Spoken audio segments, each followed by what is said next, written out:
सदा सर्वदा योग तुझा घडावा, तुझे कारणी देह माझा पडावा, उपेक्षू नको गुणवंतानंता, रघुनायका मागणे हेची आता, मना सज्जना भक्ती पंथेची जावे, तरी श्री हरी पाविजे तो स्वभावे, जनी निंद्यते सर्व सोडून द्यावे, जनी वंद्यते सर्व भावे करावे। जय जय रघुवीर समर्थ। जय जय रघुवीर समर्थ। तुमच्या सगळ्यांच्या हृदयात असणाऱ्या आत्मारामाला माझा नमस्कार, तुमच्या सगळ्यांच्या गुरूंना माझा नमस्कार आणि तुमच्यासारखे मोठे साधक निर्माण करणाऱ्या तुमच्या आई वडिलांना माझा नमस्कार। आपण समर्थांना जाणून घेतोय। समर्थांना जाणणं आपल्या अल्पबुद्धीने खूप कठीण आहे। कसे होते समर्थ? आपण फोटो पाहतो, पण फोटोतून आपल्याला त्यांची कल्पना येते का? नाही येत।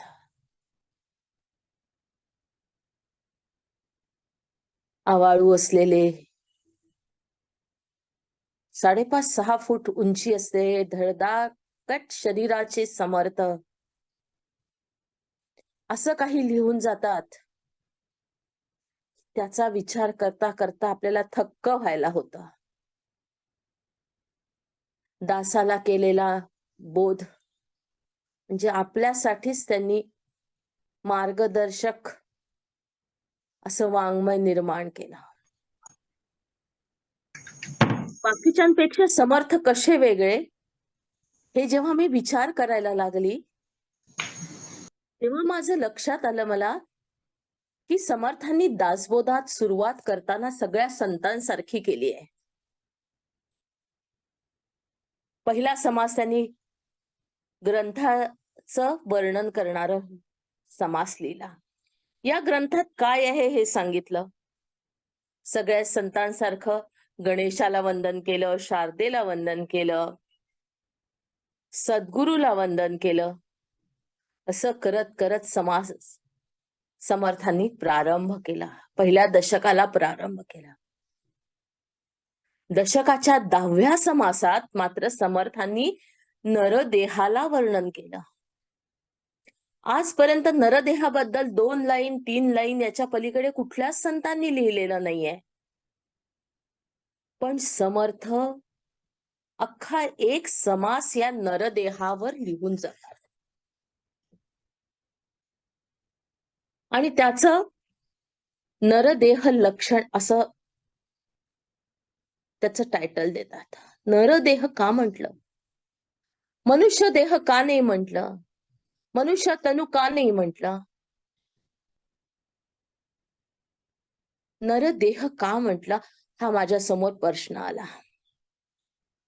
तेव्हा लक्षात आलं, नरापासून नारायणाकडे जाण्याची जो घेऊन जातो, नरापासून नारायणाकडे नराचं रूपांतर नारायणात करण्याची ज्याची क्षमता असते, तो नरदेह। आपलं शरीर 5 तत्वांनी बनलेलं आहे, तसं प्राण्यांचं पण आहे। 5 तत्व तिथे पण आहे, आकाश, वायू, अग्नी, जल आणि पृथ्वी। 5 तत्वांनी आपल्या भरलेलं हे शरीर, प्राण्यांचं पण त्याच तत्व आहेत। मग त्याच्यापेक्षा आपलं शरीर कसं वेगळं? आपल्याला मन आहे, विचार करण्याची क्षमता आहे. आपण प्राणी योनीतून प्रवास करत करत 84 योनी पार करून इथे आलेलो आहे. एक एक टप्पा मागे टाकत आपण नरदेहापर्यंत आलेलो आहे. मग नरदेह आपण जेव्हा घेतो तेव्हा एक उद्दिष्ट आपल्या समोर असतं. समर्थ तेच उद्दिष्ट घेऊन या ग्रंथात पुढे जातात. आपल्याला आपली ओळख व्हावी ही समर्थांची इच्छा आहे.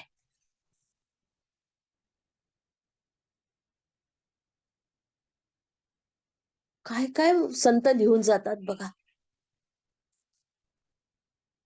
या देहाचं स्थिती कशी आहे याचं वर्णन करताना कबीर म्हणतात, माटी कहे कुम्हार से तू क्या रोंधे मोय, एक दिन ऐसा आएगा मैं रोंधूंगी तोय.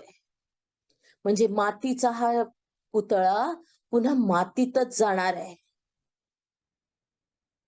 मग हा मातीचा पुतळा जर आपल्याला याचं कल्याण करायचं असेल तर काय केलं पाहिजे समर्थ सांगतात.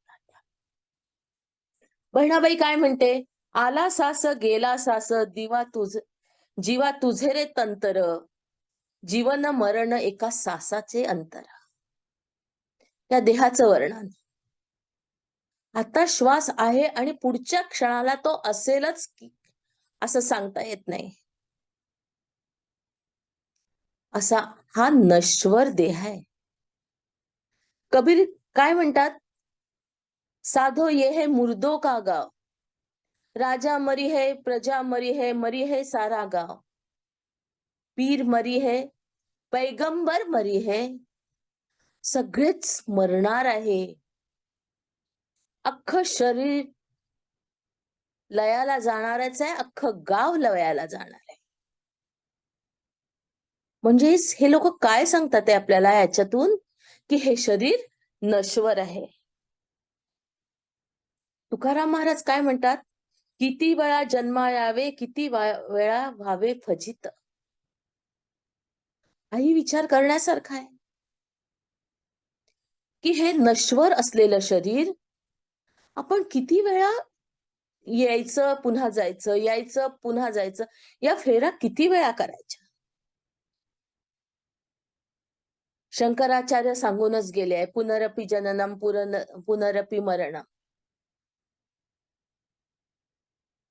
पुन्हा त्याच वेदना. आईच्या गर्भात यायचं, 9 महिने स्वतःला कोंडून घ्यायचं, तिथे असणारे वेगवेगळे रस आपल्या शरीराला जाळतात. आईने जर तिखट खाल्लं असेल तर त्याची आग आपल्या शरीराला होते. सुख नाहीये तिथे, अत्यंत दुःख, नरकासारखं दुःख आहे.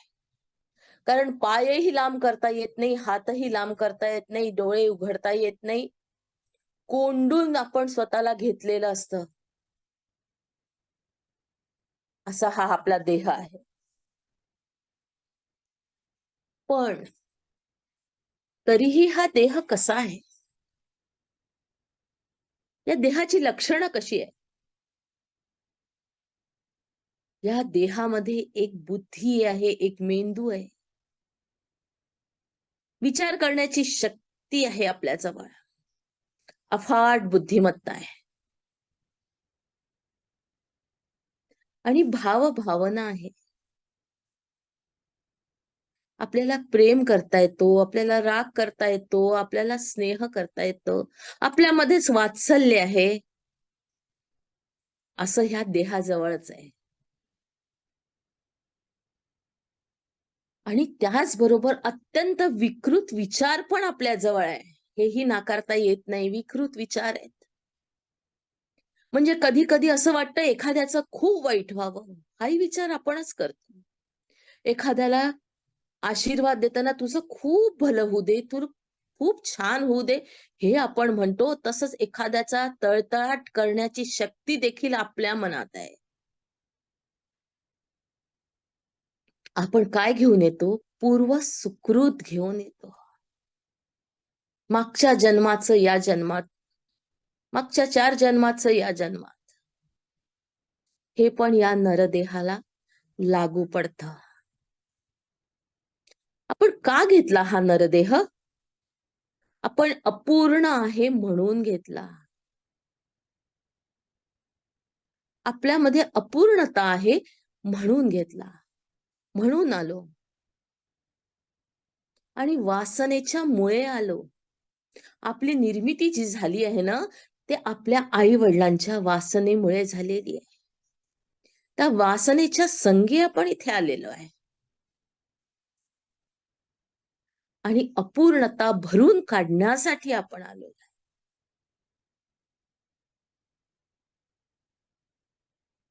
जी भूत असतात किंवा देव असतात, ज्यांना शरीर नसतं, ते या देह मिळावा म्हणून प्रयत्नशील असतात.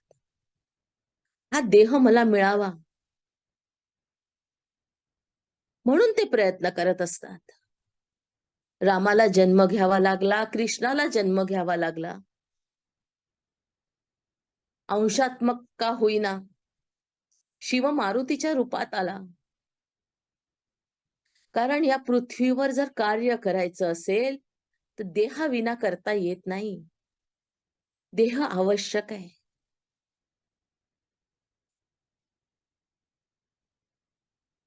मग समर्थ काय म्हणतात? धन्य धन्य हा नरदेहो, येथील अपूर्णता पाहो, जो जो कीजे परमार्थ हो, तो तो पावे सिद्धी ते. आपल्याला हा सुंदर असा देह मिळालेला आहे. या देहाचं कल्याण करायचं की नाही करायचं हे आपल्या हातात आहे. आपल्या समोर देवाने एक मायेचा पडदा उभा करून टाकलेला आहे. आपल्याला पलीकडचं काही दिसतच नाही या मायेमुळे. त्याच्यामुळे आपण मागच्या जन्माचं, त्याच्या मागच्या जन्माचं सगळं विसरून गेलेलो आहे. आपण का आलो? आपण काहीतरी ध्येय घेऊन आलो याची आपल्याला आठवणच नाही राहत. पण तरीही आपण कर्म करायला आलो हे आपल्याला माहित आहे. या संसारात येताना या आजूबाजूचे लोक आपण निवडून आणलेले आहेत. आपले आई वडील, आपले भावंड, आपला नवरा, आपले मुलं, इव्हन आपली सासू आपण निवडून आणलेली आहे. सासरचे लोक आपण निवडून आणलेली. मग कोण चांगलं कोण वाईट याचा हिशोब आपण करायला नको. कारण आपली निवड आहे ती. आपण त्यांच्याशी असणाऱ्या कर्माच्या बंधनाने बांधले गेलेलो आहे. एखादा जर आपल्याशी वाईट वागत असेल तर आपल्याला हे लक्षात आलं पाहिजे की मी पण मागच्या जन्मी काहीतरी केलं असेल म्हणून ही समोरची व्यक्ती माझ्याशी वाईट वागते. आपण एका ध्येयासाठी इथे आलेलो आहे. हा देह कसा आहे आपला? कबीरजी म्हणतात, दुर्लभ मनुष्य देह हे, देहन बारंबार तरुवर जो पत्ता झडे, बहुरीन लागे डार. मनुष्य जन्म हा दुर्लभ आहे. सगळ्यांनाच मिळतो असं नाहीये. अनेक लोक लाईनीत उभे आहेत. आज पण अनेक आत्मा आपली येण्याची वेळ, आपल्याला यायला एका लाईनीत उभे आहे, पण त्यांना गर्भच मिळत नाही. आपल्याला हा मिळालेला आहे. केवढं मोठं सौभाग्य आपल्याला. म्हणून या ठिकाणी समर्थ त्यांच्या 10व्या समासात, पहिल्याच दशकातल्या 10व्या समासात ते या मनुष्य देहाचं वर्णन करतात आहे. तुम्हाला मिळालेला हा मनुष्य देह तुम्ही कसा वापरायचा, त्याचा उपयोग कसा करायचा, आणि ते मिळालेलं साधन घेऊन तुम्ही कुठे पोचायचं. आपण त्या मार्गावर तर जाणारच आहे. सायकलनी कोणी जातील, कोणी स्कूटर वापरतील, कोणी कार काढतील, कोणी विमानाने जातील. बघा, या संसारात आपण आलेलो आहे, मृत्यूकडे आपण चाललेलो आहे आणि मृत्यूच्या पलीकडे देखील आपल्याला जायचं. मग संतांसारखं आपण पण विमानात का नाही बसू?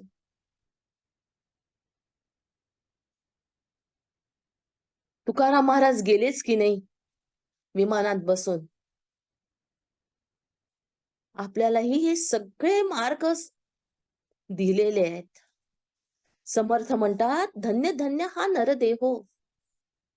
हा नरदेह तुम्हाला मिळालेला आहे, मोठ्या पुण्याने मिळालेला आहे. मग त्याचा वापर तुम्ही कसा करणार? समर्थ एक मधाचं बोट लावतात आपल्याला, कारण मधाचं बोट लावल्याशिवाय आपण त्या मार्गाला जातच नाही ना. समर्थांनी सांगितलं असतं की नाही, हा देह म्हणजे समर्थांनी पुढे जाऊन सांगितलेलंच आहे की हा देह किती खराब आहे. या शरीरावरचं हे कातड काढून टाकलं ना, तर नुसते घाण घाण आपण पाहू शकत नाही, इतकी घाण आहे. मलमूत्र त्याच्यातच आहे, नुसतं रक्त आहे, मांस आहे, त्याची आपण पाहू शकत नाही. पण समर्थ आपल्याला पहिल्यांदा मधाचं बोट लावतात. आपल्याला म्हणतात की नाही, हा नरदेहच चांगला आहे आणि ह्याचाच वापर करून तू पुढे जाऊ शकतोस. त्यांनी काय सांगितलं? तेजी तेजासी झाले, एके जळी मिळून गेले, एक ते दिसतची अदृश्य झाले, वायो स्वरूपी. समर्थ म्हणतात, हा लाभलेला जो देह आहे ना, याचं रूपांतर पुढे जाऊन तेजाचं तेजात होऊन जाणार. आपल्याला असं सांगून समजत नाही. समर्था पुढे सांग, तेजात तेज आपण कसं मिसळणार? तर ह्याचं उदाहरण आपल्याला दिलंय मुक्ताबाईने. मुक्ताबाई कशी गेली? मुक्ताबाईचा मृत्यू कसा झाला? ते एक वीज कडकली आणि मुक्ताबाईला घेऊन ती अदृश्य झाली. मुक्ताबाईच्या आतमध्ये असलेली शक्ती आणि ती वरतून येणारी शक्ती दोघी एकरूप झाल्या, एक होऊन गेल्या. मुक्ताबाईच्या आत असलेली शक्ती आपल्याही आत आहे. आपल्याला जर वाटलं तर या पंचमहाभूतापैकी एका भूताशी आपणही एकरूप होऊ शकतो. एक जळी मिळून गेले. पुन्हा दुसरं उदाहरण, रामाचा मृत्यू कसा झाला? राम शरयू मध्ये गेलेत, आत आत आत गेले आणि नाहीसे झाले. नाथ महाराज कसे गेले? नाथ महाराजांनी पण जलसमाधी घेतली. दोघांनीही स्वतः ठरवलं की मला जलात मिसळायचंय. पंचमहाभूतापैकी एका भूताशी त्यांनी स्वतःला एकरूप करून घेतलं. हे सामर्थ्य आपल्यामध्ये देखील येतं. आपल्याला हा देह जर जिवंत ठेवायचा असेल, तसंही करता येतं. या रामकथेत एक गोष्ट ऐकण्यात आली. रवींद्र पाठकांच्या रामकथेत गेली होती, तर त्यांनी सांगितलेली गोष्ट महावतार बाबाजींची. त्यांच्या ओळखीचे एक रामदासी आहेत. त्यांच्याकडे महावतार बाबाजी येतात. आज महावतार बाबाजींचं वय 5000 वर्षापेक्षा देखील जास्त असू शकतं. आणि कसे दिसतात? 16 वर्षाच्या मुलासारखे. लांब केस, गोरे पान, सडपातळ शरीर. या गोष्टीची पुष्टी करण्यासाठी मला अजून एक व्यक्ती भेटले, वैद्य म्हणून. त्यांचाही आश्रम नर्मदेच्या किनारीच आहे. ते म्हणाले, महिन्यातून एकदा मला महावतार बाबाजी भेटतात, कार्य सांगतात, आता हे कर, मग नंतर ते कर. म्हणजे आपलं शरीर जिवंत ठेवण्याचं जसं तसं ठेवण्याचं हे संतांना शक्य आहे. अनेक संत कित्येक वर्षापासून आजही हिमालयात तपश्चर्येला बसलेले आहेत. वर्षोनवर्ष. रामायणातच एक गोष्ट ऐकण्यात आली की एका तपस्व्याला उठवल्या गेलं, तर तो म्हणाला की रामराज्य येऊन गेलं का? तर म्हणाले की रामराज्य कधीच संपलेलं आहे. पुन्हा ते तपश्चर्येला बसले. म्हणजे त्या शरीराचा उपयोग करून आपल्याला अमर देखील होता येतं. तेवढी साधना आपल्याला मध्ये पाहिजे.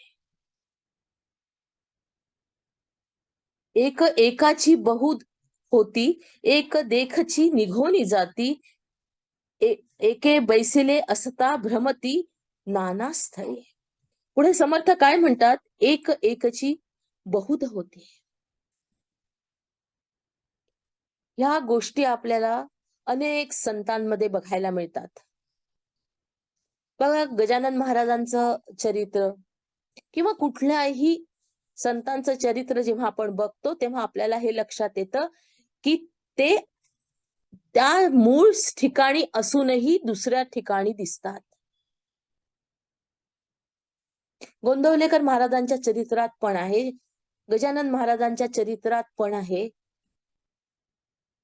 माझ्या लहानोजी महाराजांच्या चरित्रात पण आहे. अनेक संतांच्या चरित्रात तुम्हाला हे दिसेल की ते त्याच ठिकाणी आहे, पण दुसऱ्याला कुठेतरी जाऊन ते भेटतात. म्हणजेच एका वेळी अनेक शरीर धारण करण्याची क्षमता त्यांच्यामध्ये असते. एके बैसिले असता भ्रमती, याचा अनुभव तर आपण पण घेतलेला आहे. आपण ध्यानात जातो आणि अनेक ठिकाणं पाहून येतो.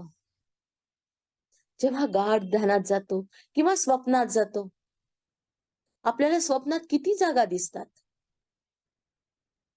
आपण कुठे कुठे जाऊन येतो, मनाने फिरून येतो. आणि केव्हा शक्य होतं? या नरदेहामुळेच हे शक्य होतं. एक नवविध भक्तिपंथासी गेले, तरले परलोकीच्या निज स्वार्थे. या देहाला नवविधा भक्ती करण्याचं सामर्थ्य आपल्या या नरदेहात आहे.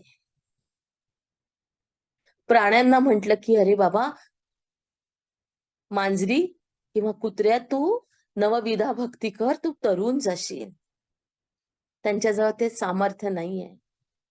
पण आपल्याला अनेक मार्गाने परमेश्वरापर्यंत पोहोचण्यासाठी मार्ग उपलब्ध करून दिलेले आहे आणि ते या नरदेहाला शक्य आहे. एक योगी गुप्त पंथे ब्रह्मभुवना पावले. आता बघा, योग मार्ग आहे. योग मार्गाने देखील आपण परमेश्वरापर्यंत जाऊ शकतो. आपल्या शरीरात आपण जेव्हा म्हणतो बाहेर जे आहे तेच माझ्या शरीरात आहे, आपण पुन्हा चक्रावर येऊया. आपले खालचे 2 चक्र जर सोडून दिले, मणिपूर चक्र, या चक्रावर जर आपण पूर्ण ध्यान केंद्रित केलं, ते चक्र ब्रह्माचं आहे. त्याच्यावरचं अनाहत चक्र हे विष्णूचं आहे आणि आज्ञा चक्र हे शिवाचं आहे. आपल्याला जर कैलासाला पोचायची इच्छा असेल तर याची साधना करा. आपल्याला विष्णू धामाला जायचं असेल तर हृदयावर जा, आणि ब्रह्मलोकी जायचं असेल तर आपल्या मणिपूरवर या.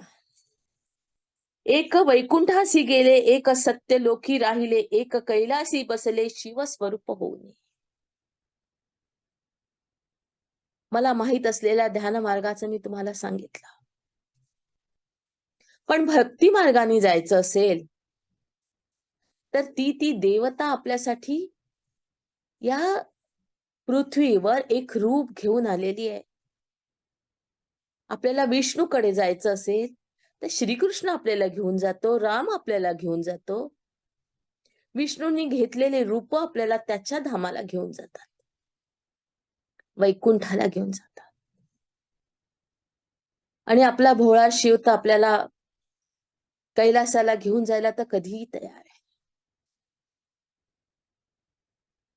भूतनाथ आहे तो. सगळे प्राणी सारखे आहेत त्याला. त्याची उपासना करायची असेल तर थर्ड आयला पोचावं लागेल आपल्याला.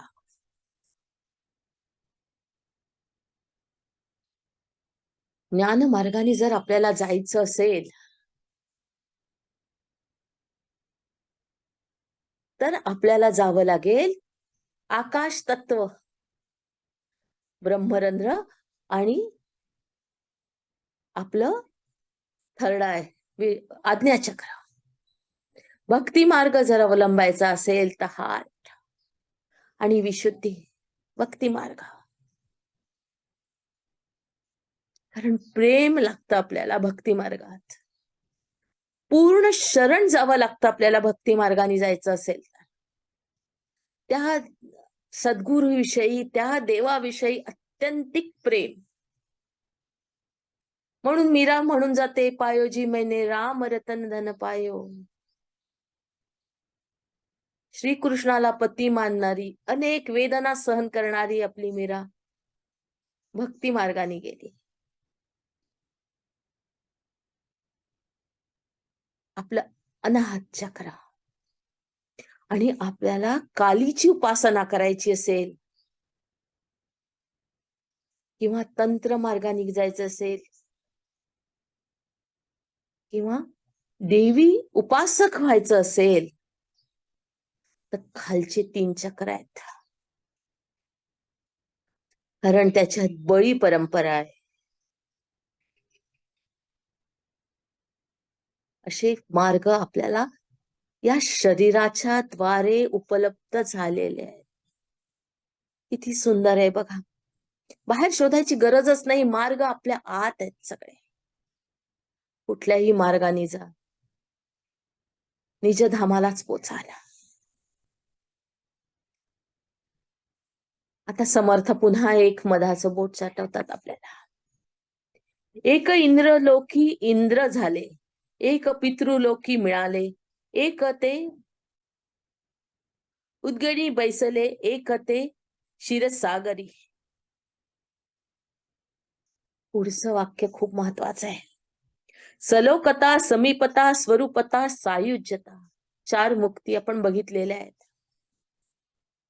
सलोकता म्हणजे ज्या देवाची आपण उपासना करतो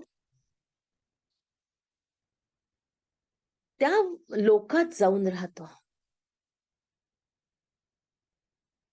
जर तुम्ही कृष्णाची उपासना करत असाल तर कृष्ण लोकी जाऊन राहाल, वैकुंठात जर जाऊन राहाल.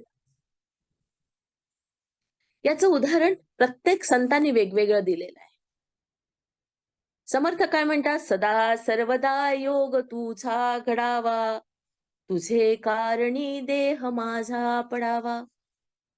आहे ना. म्हणजे मी तुझा मला सहवास घडू दे, तुझ्या जवळ मी असू दे. पण इथे बघा, देव वेगळा आणि मी वेगळी आहे. देव माझ्या समोर आहे आणि मी देवाची सेवा करते, मी देवाला पूजन करते, देवाची आराधना करते. ही पहिली मुक्ती आहे. दुसरी मुक्ती आहे समीपता. वैकुंठ जावया तपाचे सायास, करणे लागे नाश जीवावहो. त्या धामाला जाऊन राहणं आणि सन्निध राहणं, समीपता, जवळ राहणं, परमेश्वराच्या जवळ आसपास राहणं. मागे उभा मंगेश, आहे ना ते गाणं, पुढे उभा मंगेश, माझ्याकडे देव माझा पाहत आहे. ही झाली समीपता. माझ्या जवळ असणं, माझ्या आजूबाजूला असणं, ही दुसरी मुक्ती आहे, समीपता. याच्या पुढे जाऊन आपल्याला आणखीन काही मिळणार आहे, ती आहे सायुज्यता. जेव्हा भक्ती योगात नाम हे मध्यमेतून पश्यंतीकडे जातं, तेव्हा सायुज्यता मुक्ती म्हणतात. सायुज्यता मुक्तीमध्ये काय होतं की जिकडे तिकडे तोच दिसतो. मी जिथे जिथे नजर टाकीन तिथे तिथे मला तोच दिसायला लागतो. ही अवस्था कोणाची? तर गोपिकांची. सगळ्या वृक्ष वेलीमध्ये त्यांना त्यांचा कन्हैयाच दिसत होता. सगळीकडे बघ. यासाठी आपल्या गवळणी खूप सुंदर असतात. किंवा आपण काकडा करतो ना, काकड्याच्या अभंगामध्ये याचं वर्णन असतं. लाजले ग माये आता कवणा ओवाळू, जिकडे पाहावे तिकडे चतुर्भुज गोपाळू. मी कुठे पाहू, जिकडे तिकडे तोच आहे. ही मुक्ती आपल्याला या नरदेहाच्या द्वारे मिळू शकते. ओवाळू मी गेले सखया माझ्या हरी, जिकडे पाहावे तिकडे चतुर्भुज नरनारी. सगळ्या ठिकाणी आपल्याला तोच परमेश्वर दिसतो. त्याचमुळे गाढवाला एकनाथ महाराज पाणी पाजतात. त्या दुरून आणलेली गंगा ते त्या गाढवाला पाजतात. नामदेव महाराज तुपाची लोटी घेऊन त्या कुत्र्याच्या मागे धावतात. अरे बाबा, तशी नको खाऊ पोळी, त्याला तूप तर लावू दे मला. असं का व्हावं? कारण त्या कुत्रात असलेला जीव देखील त्यांना त्यांचाच परमेश्वर वाटत. ही तिसरी मुक्ती चौथी मुक्ती सायुज्यता मुक्ती. आता या मुक्तीत काय झालं? बाहेर दिसणारा परमेश्वर जेव्हा स्वतःमध्ये दिसायला लागतो, तेव्हा ही मुक्ती मिळायला लागते. मी एक श्री श्री रविशंकरांचं बघितलं होतं. कुठला तरी कार्यक्रम होता, टीव्हीवर सुरू होतं.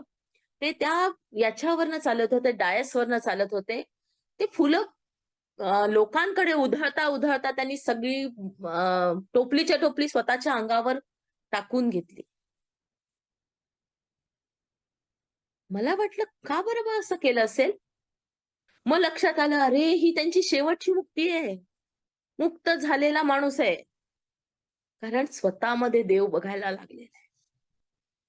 प्रत्येक संताला ही अवस्था प्राप्त झालेली. प्रत्येक संताला. म्हणूनच तुकाराम महाराज म्हणून जातात, अणुरेणुहुनी थोकडा तुका आकाशा एवढा. बाकी काही उरतच नाही. आकाश रूप होऊन जात. आपला हा जीव देखील एक एक जे पंचतत्वातले एक एक तत्व आहे ना, हे सोडत जातो. एकेका तत्वाचा विलय होत होत होत होत शेवटी आकाश तत्वात आपलं पूर्ण शरीर विलीन होऊन जातं. काही दिवसांनी तुम्ही हे शरीर जरी पुरलं तरी मातीत आपोआप मिसळून जातं. माती होऊन जाते. एकेका तत्वात आपलं हे शरीर विसळत विसळत आकाश तत्व होऊन जातं. त्याचंच एक उदाहरण आहे, ब्रह्मानंदी लागली टाळी देह कोणा ते सांभाळी. जेव्हा ही मुक्ती मिळते तेव्हा या देहाची फिकीरच नसते. म्हणून गजानन महाराज अंगावर एक कपडा ठेवत नाही. अनेक संत आहेत ज्यांना शरीराची कुठलीच गरज उरत नाही. जेवायची पण गरज उरत नाही. लोकांनी खाऊ घातलं तर खातात, नाही खाऊ घातलं तर तसेच राहतात.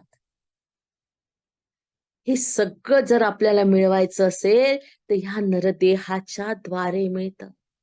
समर्थांनी 52-55 ओव्यांमध्ये अनेक वेगवेगळ्या गोष्टीचा विस्तार केला. मी फक्त 4च ओव्या घेतल्या. कारण हे सगळं सांगणं, समर्थांचं म्हणणं सांगणं एका 30 मिनिटात शक्य नाहीये. आपण इथेच थांबूया. आणि शेवटी या देहाचं काय व्हायचं ते समर्थांच्या शब्दात समजावून घेऊया. देहे त्यागिता कीर्ती मागे उरावी, मना सज्जना हेची क्रिया धरावी, मना चंदनाचे परित्वा झिजावे, परियंतरी सज्जनानी व्हावे. जय जय रघुवीर समर्थ. ध्यानाला सुरुवात करूया. खूप सुंदर बोललीस. अप्रतिम सुंदर. ऐकत राहावंसं वाटतं अगदी तुझं. जय श्रीराम. पाय क्रॉस करा.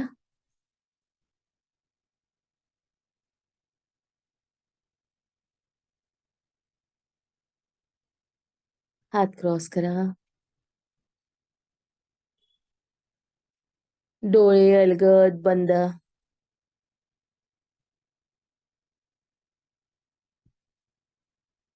पूर्ण लक्ष श्वासावर.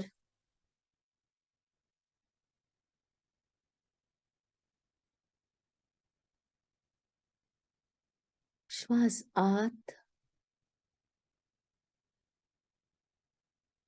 श्वास बाहेर. श्वास आत, श्वास बाहेर. नाकपुडीला श्वास कुठे स्पर्श करतो ते जाणून घ्या. येणारा श्वास थंड आहे आणि जाणारा श्वास गरम आहे. येणारा श्वास सुख, समाधान, शांती, आनंद जो तुमच्या आत्म्याचा स्वभाव आहे तो घेऊन आत येतोय. आणि जाणारा श्वास तुमच्या शरीरातल्या वेदना, दुःख, आळस, नकारात्मक भावना सगळं सगळं घेऊन जात आहे. श्वास आत, श्वास बाहेर. श्वास आत, श्वास बाहेर. पूर्ण लक्ष श्वासावर. हळूहळू श्वासाची गती धीमी धीमी होते. मंद मंद चालतोय.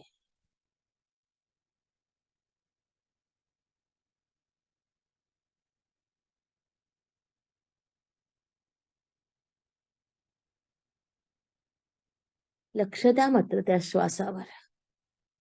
त्याचं हळूहळू कमी होणं अनुभवा. साक्षी भावानी बघा त्याच्याकडे.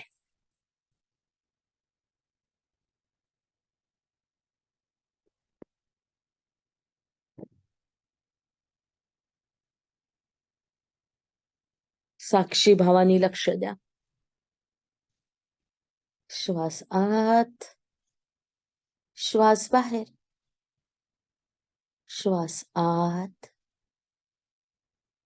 श्वास बाहेर.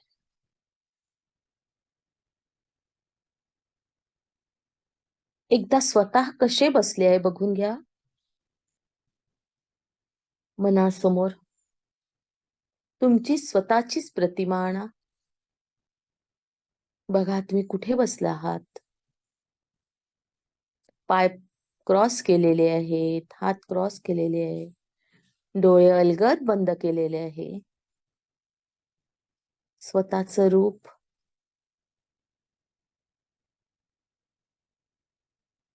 तुम्ही आरशात जसं बघता तसा चेहरा स्वतःचा बघा. तुमच्या समोर तुम्हीच बसला आहात.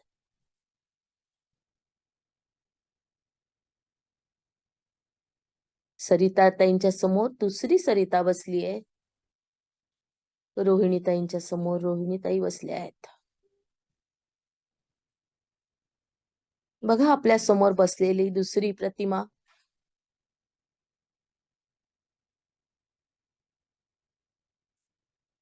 निरीक्षण करा त्या प्रतिमेचं. तुमच्यासारखेच कपडे तिने घातलेले. ड्रेस घातलाय. चुन्नी घेतली आहे की नाही घेतलेली? स्वतःलाच बघण्याचा प्रयत्न. स्वतःच्या समोर.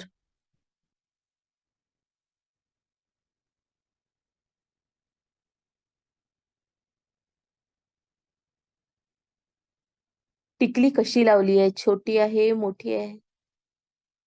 चेहरा बघा तिचा.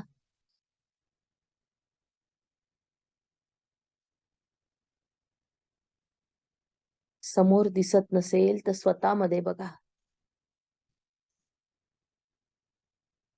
माझा चेहरा, माझे पाय, माझे हात, माझं शरीर, हा मला मिळालेला नरदेह,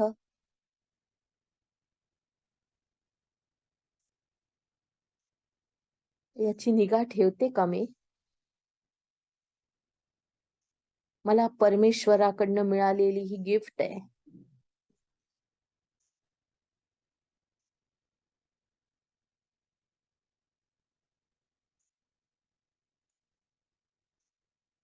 स्वतःला बघण्याचा प्रयत्न.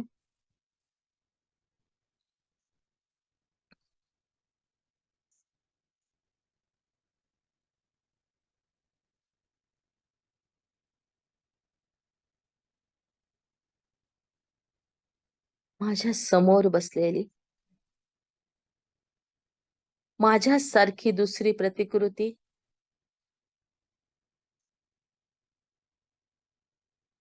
मी आणि ती एक आहे.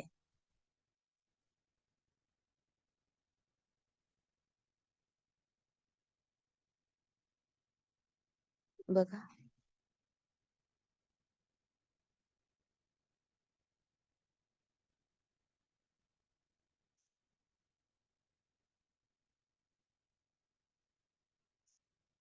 स्वतःला समोर बघण्याचा प्रयत्न करा.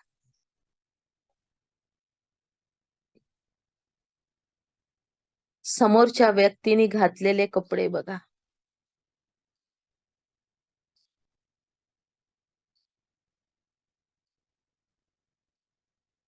काय वाटतं तुम्हाला?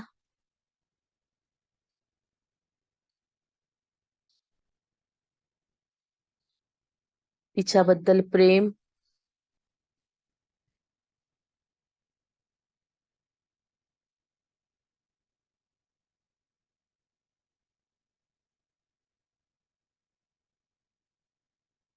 समोरच्या व्यक्तीला भेटा.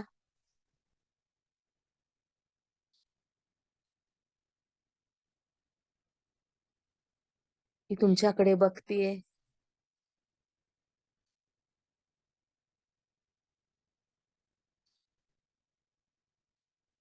तुम्हाला काहीतरी विचारतीये. तुम्ही अनेक वर्षात तिच्याशी बोललेलेच नाहीये. तिची विचारपूस केलेली नाहीये.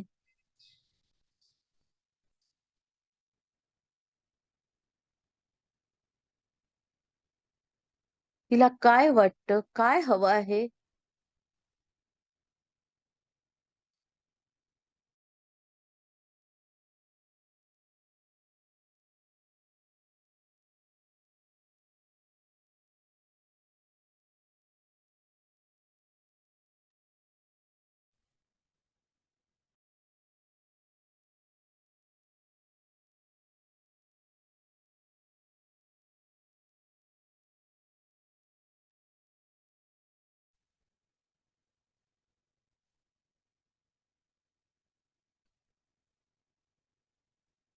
समोरची व्यक्ती तुम्हाला काहीतरी सांगतेय, तुम्हाला आठवण करून देते.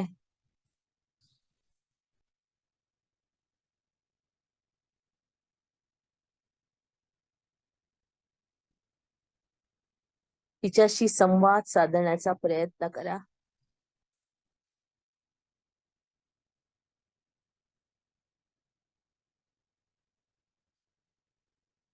श्रीराम श्रीराम श्रीराम.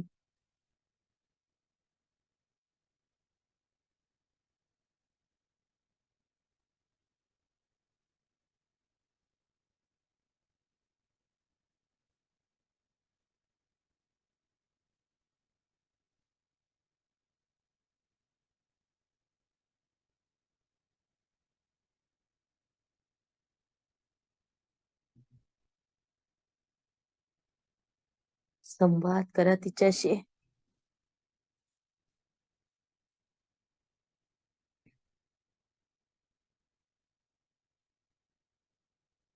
काहीतरी आठवण करून देते ती मला.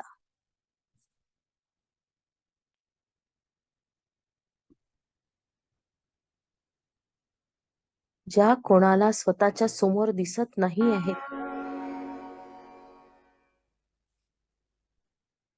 त्यांनी स्वतःतच बघा.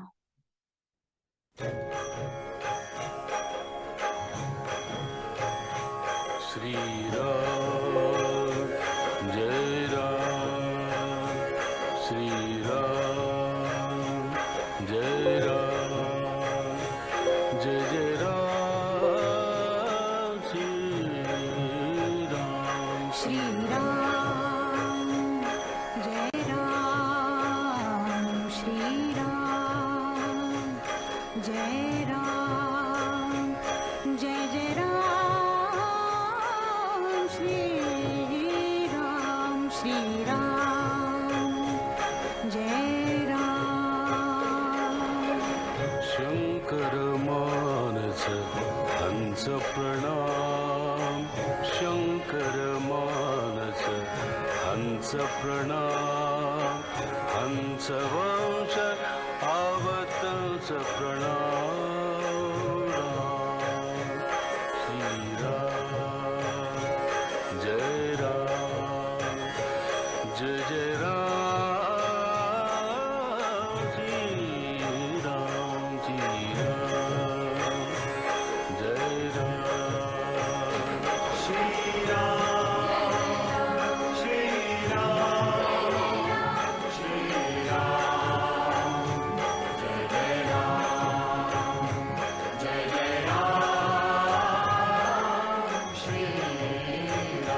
श्रीराम जय राम.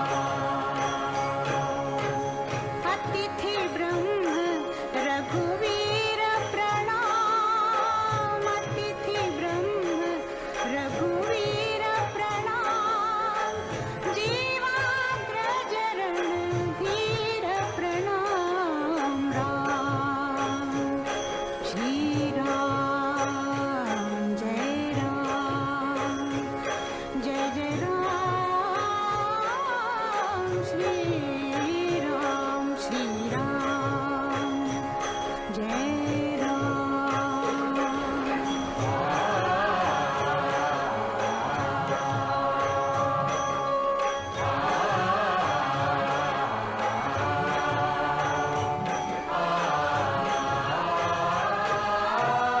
धनुभंजन शिव भक्त प्रणाम, धनुभंजन शिव भक्त प्रणाम.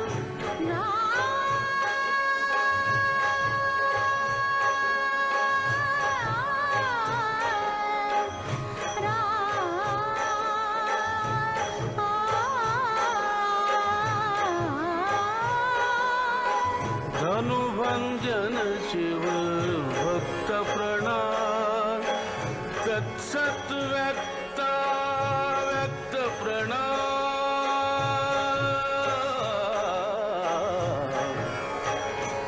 श्रीराम श्रीराम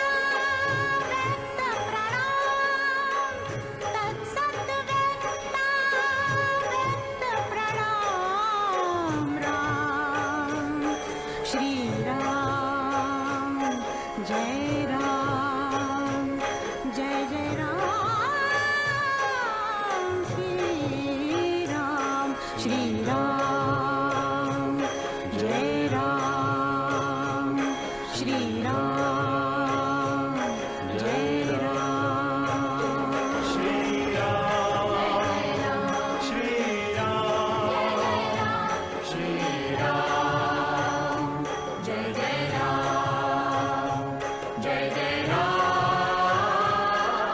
श्री राम श्री राम जय जय राम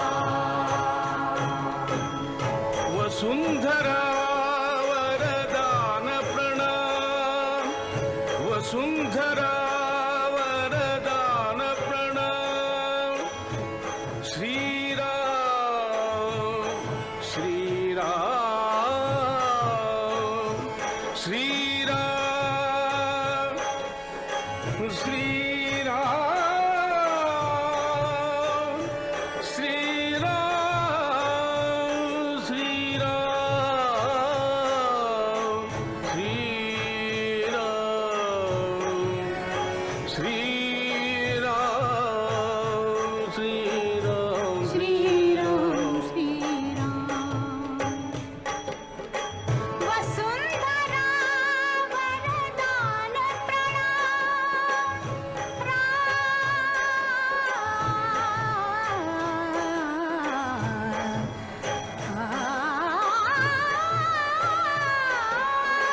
वसुंधरा वरदान प्रणाम पुण्य सुरभि पवमान प्रणाम समोरच्या व्यक्तीला तुमच्याच प्रतिमेला थँक्यू म्हणा. आज तुम्हाला भेटायला आली ती, तुमच्याशी बोलायला आली ती, तुमच्याशी हितगुज करायला आली ती. तुम्ही काय ठरवून आले ते सांगायला आली ती. हळूहळू तिला स्वतःमध्ये सामावून घ्या, कारण ते तुमचंच एक रूप आहे. दोन जरी देह असले तरी एक आहात तुम्ही.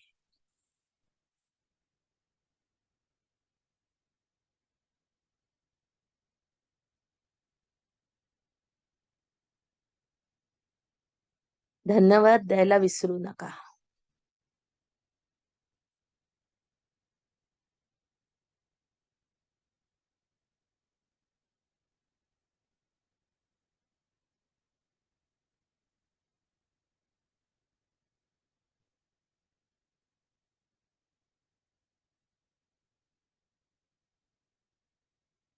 ध्यानातून बाहेर निघण्याची तयारी. मनाला सांगा, आता मला बाहेर निघायचंय.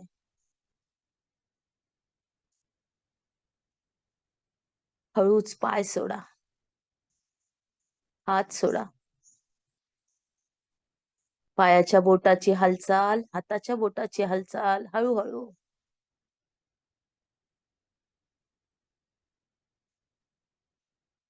दोन्ही हात एकमेकांवर रब करा.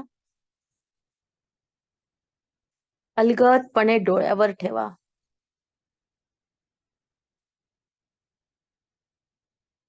डोळ्याची उघडझाप.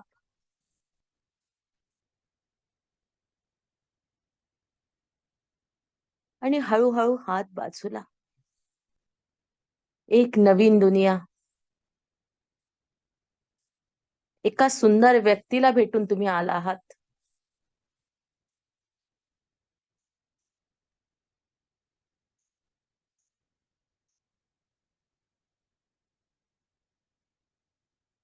जय श्री राम.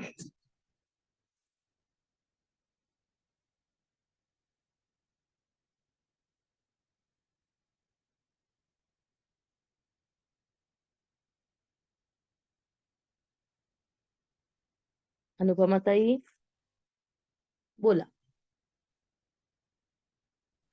ताई आत्मवंदन अप्रतिम आत्म- सुंदर, फार फार सुंदर, निशब्द ताई. शतकोटी प्रणाम. एवढंच. प्रणाम. फार फार सुंदर ताई.